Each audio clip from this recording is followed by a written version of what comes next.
সুপ্রিয় শিক্ষার্থীরা, আজকে অনলাইন ক্লাসে সকলকে স্বাগত জানাচ্ছি।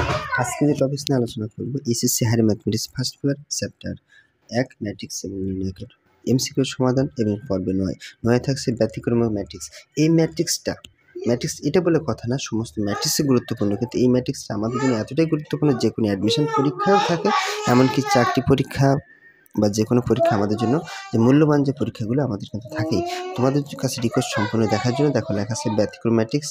অনেক সময় আমাদের বলে থাকে সিঙ্গুলার ম্যাট্রিক্স নির্ণয় করার জন্য একটা মান দেওয়া আছে। দেখো, এর মান আমাদের বইতে কিন্তু মূলত টেক্সট বুকে এটা ম্যাট্রিক্স লেখা আছে। কখনো কখনো আমরা কিন্তু এক্সও ব্যবহার করে থাকি, এখানে ওটা কোনো ব্যাপার না। দেখো, যাই হোক, এর মান হচ্ছে আমাদের একটা মান দেওয়া আছে, আমরা এখানে ধরে নিয়েছিলাম। তোমরা চাইলে পরীক্ষায় যা দেওয়া থাকবে সেভাবে করবা। এই যে মানটা দেওয়া আছে না, একে তোমরা মড চিহ্ন ব্যবহার করো। বন্ধুরা, মড চিহ্ন বা প্রমাণ চিহ্ন যেই আমরা ব্যবহার করব, সাথে সাথে এটা মড হয়ে যাবে, মানে ম্যাট্রিক্স চিহ্ন আর থাকবে না। এখন মড চিহ্ন বা প্রমাণ চিহ্ন যখন আমাদের এরকম থাকে, আমাদের নিয়ম হচ্ছে ডাইন কোণাকুনি গুণ। এইটারে গুণ করো, 3 4 কত 12। সূত্রের বিয়োগ, বন্ধুরা, একটা গুণ করা শেষ হয়ে গেলে অপরটা যখন শুরু করব তার আগে মাইনাস চিহ্ন দিতে হবে। 6 দ্বিগুণ করে 6 × 12, 12 বিয়োগ করলে 0।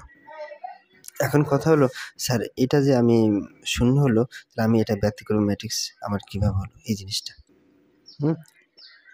এখন কথা হলো, যে মানটা আমি পেয়েছি, এখানে যে মানটা ফলাফল যেটা পেয়েছি তার নাম হচ্ছে 0।